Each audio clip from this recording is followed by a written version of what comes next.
Hello everyone, welcome to Briar classes. I hope you are doing great.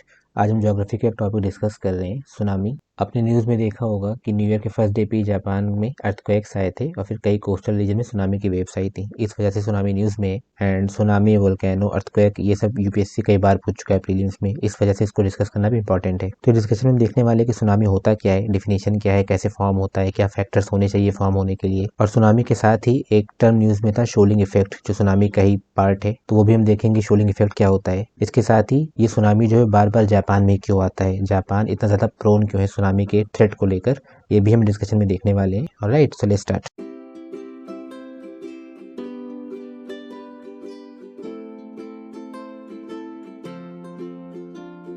As usual सबसे पहले Y news हम देखेंगे। तो जैसा कि मैंने इंट्रो में ही बता दिया कि न्यू ईयर के फर्स्ट डे ही जापान में अर्थक्वेक्स आए थे और सुनामी आई थी कई कोस्टल एरियाज में। इस वजह से ये न्यूज़ में है। नाउ लेट्स सी कि सुनामी एग्जैक्टली होता क्या है। तो सुनामी एक जापानीज वर्ड है जिसका मतलब होता है harbour wave, and it is a series of giant ocean waves. कोई एक वेव नहीं होती सुनामी की, बैक टू बैक कई वेव्स आती हैं, जायंट, बहुत ही बड़ी, ऊंची, लंबी, हाइट बहुत ज्यादा होता है इनका। एंड कॉज क्या है इसका, फॉर्म क्यों होती है, तो अर्थक्वेक और वोल्केनिक इरप्शन, दो कॉज होते हैं मेनली इनके फॉर्म होने के। कहाँ पर, अंडर द ओशन, ये बहुत इंपॉर्टेंट है जानना। ओशन के अंदर जब वोल्केनिक इरप्शन होते हैं या अर्थक्वेक आता है तब सुनामी फॉर्म होती है। इसका ये भी मतलब नहीं है कि जब जब अर्थक्वेक वोल्केनिक इरप्शन होगा तब सुनामी आएगी, ऐसा भी नहीं है। बट मेनली रीजन यही होता है कि जब ओशन के अंदर वोल्केनिक इरप्शन या अर्थक्वेक्स होते हैं तो सुनामी वेव्स फॉर्म होती है। एग्जैक्टली क्या प्रोसेस होता है फॉर्म होने का, तो लेट से ओशन के अंदर कोई अर्थक्वेक आया तो उससे होगा क्या कि जो ओशन फ्लोर है, लेट से ये ओशन फ्लोर है, इसका कोई एक बड़ा पार्ट या तो ऊपर या तो नीचे मूव हो जाएगा। अपवर्ड डाउनवर्ड कोई भी मूवमेंट हो सकती है, या तो कोई पार्ट इसका ऊपर की तरफ मूव हो जाएगा या कोई नीचे की तरफ मूव हो जाएगा। इन बोथ केसेस इसके ऊपर जो वाटर है, जो वॉल्यूम है वाटर का,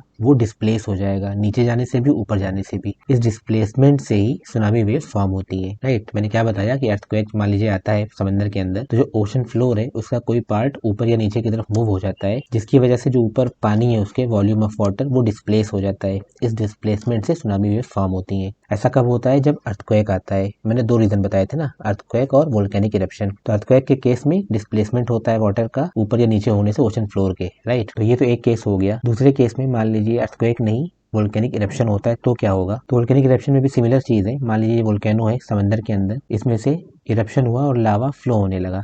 तो लावा फ्लो होने की वजह से इसके ऊपर जो पानी है वो भी यहाँ पे डिस्प्लेस होगा। डिस्प्लेसमेंट दोनों जगह हो रही है, रीजन डिफरेंट है, बट डिस्प्लेसमेंट की वजह से ही सुनामी वेव फॉर्म होती है। ये इंपॉर्टेंट याद रखना। राइट, तो ये तो प्रोसेस हो गया। एंड मैंने इंट्रो में बताया था कि शोलिंग इफेक्ट न्यूज में था, सुनामी से रिलेटेड टर्म में शोलिंग इफेक्ट, वो क्या होता है। तो ये जो सुनामी वेव होती है जब ये कोस्ट के पास पहुंचती है, लेट्स से ये कोस्ट है और पानी यहाँ से आ रहा है, तो जब ये यहाँ पहुंचता है तो इसकी हाइट बहुत बढ़ जाती है वेव की।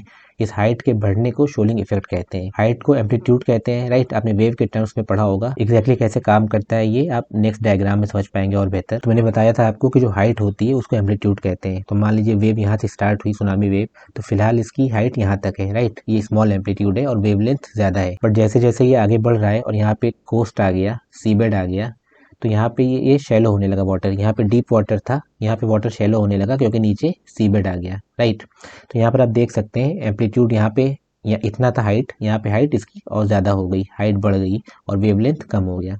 इस हाइट के बढ़ने को शोलिंग इफेक्ट कहते हैं, ये आप याद रखिएगा। राइट, शोलिंग इफेक्ट क्या होता है, वेव की हाइट के बढ़ना जब वो कोस्ट के किनारे पहुंच जाए। ये शोलिंग इफेक्ट अपने आप में क्वेश्चन पूछा जा सकता है कि क्या होता है, किसके कॉन्टेक्स्ट में होता है। राइट, तो ये आपको पता होना चाहिए वेव के कॉन्टेक्स्ट में होता है। दूसरी चीज और आप एक कैरेक्टरिस्टिक याद रख सकते हैं सुनामी का, कि जब वो मिड ओशन में होता है, डीप वाटर में होता है, तो उसकी स्पीड बहुत ज्यादा होती है, हाइट कम होती है। बट जैसे जैसे वो कोस्ट के किनारे पहुंचता है इसकी हाइट बढ़ती रहती है और स्पीड घटती रहती है। इनफैक्ट हाइट इतनी ज्यादा बढ़ जाती है कि 100 फीट टॉल हो सकता है यहाँ पहुंचकर ये।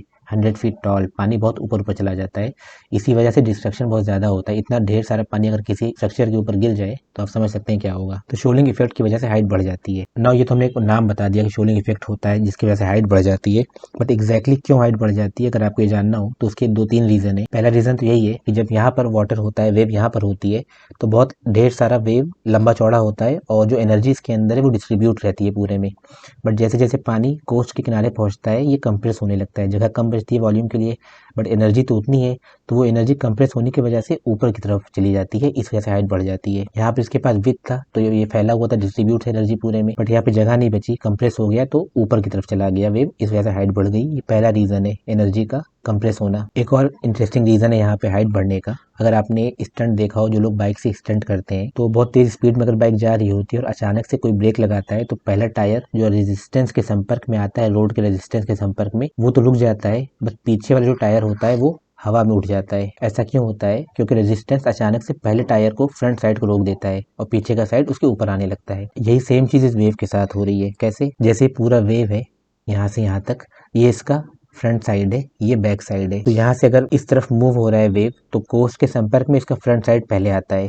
तो जैसे ये स्पीड से आके सी बेड से इस कोस्ट से टकराता है, तो जो पीछे का पानी है वो इसके ऊपर पाइल होने लगता है, जैसे टायर का उड़ जाना। इस वजह से भी हाइट बढ़ जाती है, सारे वेव एक दूसरे के ऊपर आके पाइल अप होने लगते हैं और हाइट बढ़ जाती है। तो ये भी आपको पता होना चाहिए, interesting thing to know. Now about the formation of tsunami waves. तो मैंने शुरू में बताया था कि सारे वोल्केनिक इरप्शन और ये अर्थक्वेक जो समंदर के अंदर आते हैं, उससे सुनामी नहीं होती, किसी किसी से होती है, क्योंकि सुनामी के फॉर्म होने के लिए बहुत से फैक्टर्स का होना जरूरी है। जैसे शेप ऑफ ओशन फ्लोर का शेप कैसा है, अर्थक्वेक का डिस्टेंस कितना है, डायरेक्शन क्या है, and so many more things. तो बहुत से फैक्टर्स इन्वॉल्व होते हैं इसमें, और सारे अर्थक्वेक और वोल्केनिक इरप्शन जो पानी के अंदर आते हैं, समंदर के अंदर आते हैं, उनसे सुनामी फॉर्म नहीं होती, किसी किसी से होती है, जब और बाकी फैक्टर्स भी मैच होते हैं। Now after discussing the tsunami itself, let's see कि जापान में इतना ज्यादा सुनामी क्यों आता है, जापान इतना प्रोन क्यों है सुनामी वेव्स को लेकर, कि उसके नाम से ही, जापानीज वर्ड से ही वर्ल्ड वाइड फेमस है सुनामी। तो इसका आंसर अगर एक वर्ड में देना हो तो वो होगा लोकेशन। जापान का लोकेशन ऐसा है, इस वजह से वहां पर इतनी सुनामी आती है। क्यों?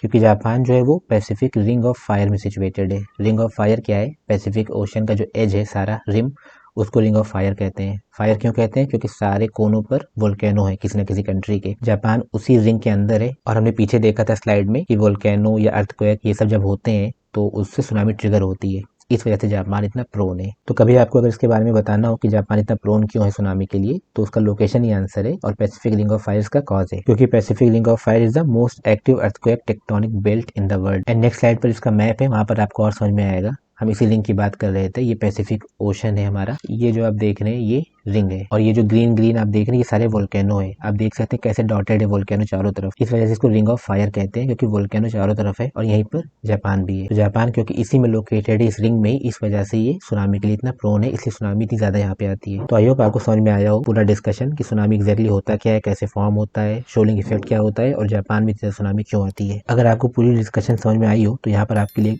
MCQ है हमेशा की तरह। आप इस क्वेश्चन को पढ़िए और इसका जो भी आंसर हो हमें कमेंट करके बताइए, आपका आंसर सही या नहीं, मैं रिप्लाई करके बताऊंगा। So this is it. If you are still here, I hope you must have enjoyed this video, and if that is the case, please let me know by pressing the like button. Share this video with your friends and say anything in the comment section. I'm all ears. And most importantly, if you haven't subscribed to us already, please do subscribe. So that's it. Let's see you in some other video. Till then, take care.